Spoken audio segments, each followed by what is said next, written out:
M news network में दोस्तों आपका स्वागत है। मैं हूं आपके साथ राशिद ज़हीर। तू एक मिसाल है कि जैसा तेरा नाच गाना वैसा मेरा वारफेयर। जैसा तेरा नाच गाना वैसे मैं वारफेयर करूंगा, समझ गए। भारतीय जनता पार्टी ने जिस तरह से हिंदुत्व की बिसात बिछाई और दो वर्ग करने की कोशिश की, एक अल्पसंख्यक और एक बाकी हिंदू समाज। 85-15, 80-20 की लड़ाई आप सुनते थे। उसमें एक ऐसी चीज़ लगी थी, अपर समाज तो भारतीय जनता पार्टी के साथ रहता ही है।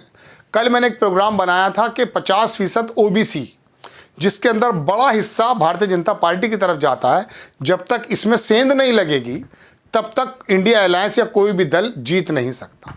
मुस्लिम और बहुजन समाज एक साथ आने के बावजूद भी 2019 में उतना ज़्यादा नुकसान नहीं पहुंचा पाए भारतीय जनता पार्टी को जितना तवक्को की जा रही थी। वजह भाई 20% मुस्लिम, 21% के करीब बहुजन समाज, ये 41 होता है, जबकि इसमें जाटव समाज 12-13% है। बाकी जो वोट है 8-9% वो भारतीय जनता पार्टी की तरफ चला जाता है। तो गैर एससी, गैर यादव, गैर जाट, भारतीय जनता पार्टी इन पर निगाह रखती है। जैसे मैतेई और कुकी समाज को अलग अलग कर दिया, जैसे घाटी के अंदर मुसलमान और घाटी के हिंदुओं को अलग कर दिया, जैसे हरियाणा के अंदर जाट और गैर जाटों को अलग कर दिया, जैसे पूरब में यादव और गैर यादवों को अलग कर दिया, इस तरह से इनका काम। ऐसे एससी के अंदर जो जाटव वोट है मायावती जी की तरफ है और बाकी वाल्मीकि वगैरह जितने सब ये लोग हैं, इनको अलग करके वो अपने पाले में ले आई। मैं बात कर रहा हूँ ओबीसी की। आपसे अखिलेश यादव ने जो टिकट का वितरण किया है, इतना ज़बरदस्त घेराबंदी की है भारतीय जनता पार्टी की कि वो जो 50, 60, 55 जो भी है एग्जैक्टली, चूँकि 2011 के बाद उसकी सही फिगर नहीं है, लेकिन माना जाता है 52-55% जो है ओबीसी है। इसमें यादव भी है, उसका बड़ा हिस्सा जो भारतीय जनता पार्टी के साथ जाता है, निषाद है, कुर्मी है, तमाम लोग हैं। इसके अंदर अखिलेश यादव ने अपने टिकट वितरण से ये साबित कर दिया है कि भारतीय जनता पार्टी का जो हिंदुत्व का एजेंडा जातियों के अंदर बिखराव करने की काम करता था, उसको टिकट दे करके यादवों को कम, मुसलमानों को कम और कुर्मी और ओबीसी और पिछड़ा, अति पिछड़ा को वोट करके और बहुजन समाज के लोगों को वो टिकट दे करके अखिलेश यादव ने इतनी ज़बरदस्त तरीके की रणनीति अपनाई है कि मुझे इनके पिताजी याद आ जाते हैं। आपको मैं सिलसिलेवार अगर पूरी सीट सुनाऊंगा तो बहुत समय लग जाएगा, लेकिन मैं तो सिर्फ इतना दिखाना चाहता हूं कि थोड़ा सा देख लीजिएगा आप कि अखिलेश यादव ने क्या किया। समाजवादी ने 5 उम्मीदवारों की तीसरी लिस्ट जारी की, इससे पहले 2 हो चुकी हैं, 16 और 11 की। अखिलेश यादव ने चाचा को, शिवपाल को बदायूं से टिकट दे दिया, उसे छोड़ दीजिए। खबर देखिए, ये सपा ने 5 लोकसभा उतार दिया, सपा के कद्दावर नेता शिवपाल यादव को बदायूं, अच्छी बात है। समाजवादी पार्टी ने अन्य लोकसभा सीटों पर उम्मीद उतारे, इसमें कैराना में वो शायद मनव्वर साहब की बेटी हैं, हमीरपुर, वाराणसी और बरेली लोकसभा में शामिल है। इस तरह यूपी की 32 लोकसभा सीट पर प्रत्याशियों की घोषणा हो चुकी है, 17 कांग्रेस के पास है। अब साथ ही सपा की प्रभारियों की लिस्ट भी जारी की है, जिसमें धर्मेंद्र यादव का नाम शामिल है।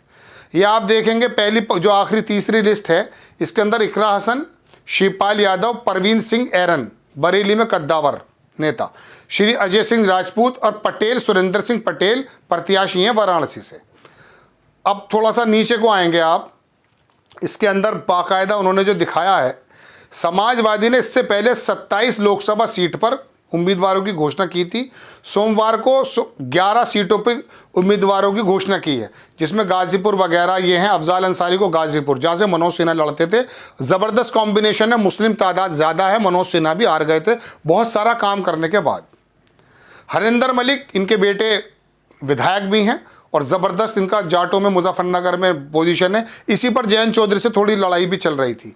आंवला से नीरज मौर्य, देखिएगा आप सिर्फ सरनेम पर याद रखिए, नीरज मौर्य। शाहजहाँपुर से राजेश कश्यप, हरदोई से उषा वर्मा, मिश्रिक से राजपाल राजवंशी, प्रतापगढ़ से एसपी सिंह पटेल, बड़ा नाम, बहराइच से राकेश गौतम, गोंडा से श्रेया वर्मा, चंदौली से वीरेंद्र सिंह को कैंडिडेट बनाया।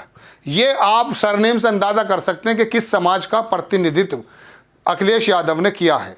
ये इतना ज़बरदस्त कॉम्बिनेशन है दोस्तों कि मैं आपको बताना ये चाहता हूँ कि 50% जो मैंने आपसे कहा था ना कि ये इतना बड़ा, मान सकते हैं आप कि ये बड़ा वो है कि इन लोगों को अगर टिकट बांट दिया गया तो हालात दूसरे होने हैं।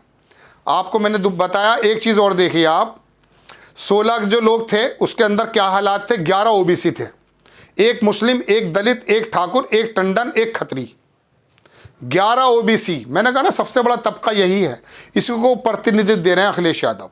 11 ओबीसी उम्मीदवार में 4 तो कुर्मी हैं, 3 यादव हैं, 2 शाक्य हैं, 1 निषाद है, 1 पाल समुदाय से है। सपा ने अयोध्या लोकसभा सीट पर दलित वर्ग के पासी प्रत्याशी को टिकट दिया, जिसकी तादाद ज्यादा है, जिनका अपनी जगह पोजीशन है। फर्रुखाबाद में पहली बार यादव की जगह शाक्य बिरादरी को टिकट दिया है। अखिलेश यादव ने 11 सीटें ऑफर की थी, क्योंकि वो अलग चीज़ है, कांग्रेस के बारे में है। 16 के बारे में भी मैंने आपको बता दिया, ये देख लीजिए। संभल से शफीकुर रहमान वर्ग हैं, उनकी तबीयत बहुत ज़्यादा ख़राब है, लेकिन संभल में मुस्लिम वर्ग इतना है कि जिसको भी देंगे वो जीत जाएगा।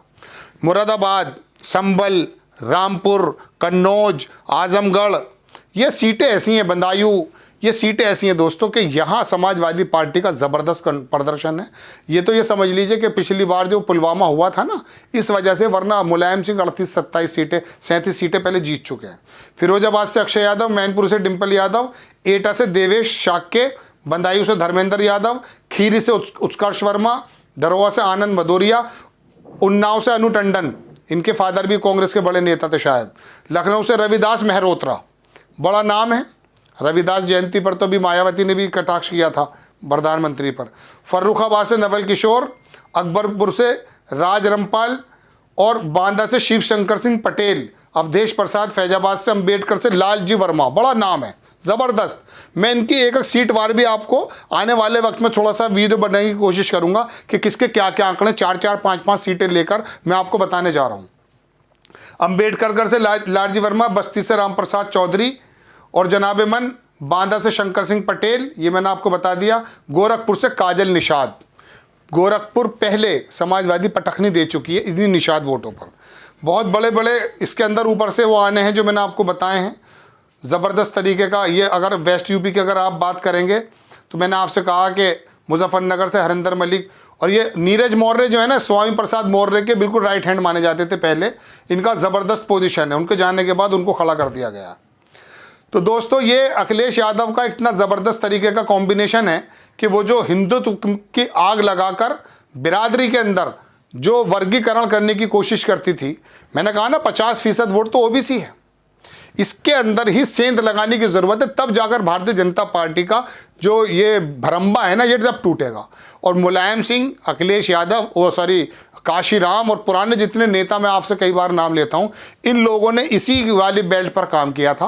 और उत्तर प्रदेश में यही वजह है कि इन लोगों की कई बार सरकारें आईं और इन वर्गों को प्रतिनिधित्व करने का मौका मिला।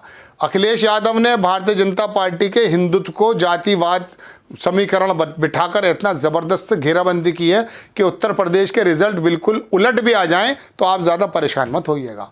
कांग्रेस के समीकरण के बारे में अगले एपिसोड में बात करूंगा आपसे। आपको खबर कैसी लगी अपनी राय कमेंट्स बॉक्स में ज़रूर दीजिए। चैनल को सब्सक्राइब कीजिए, शेयर कीजिए। नेक्स्ट टाइम में किसी खबर के साथ हाजिर होता हूं। जय हिंद।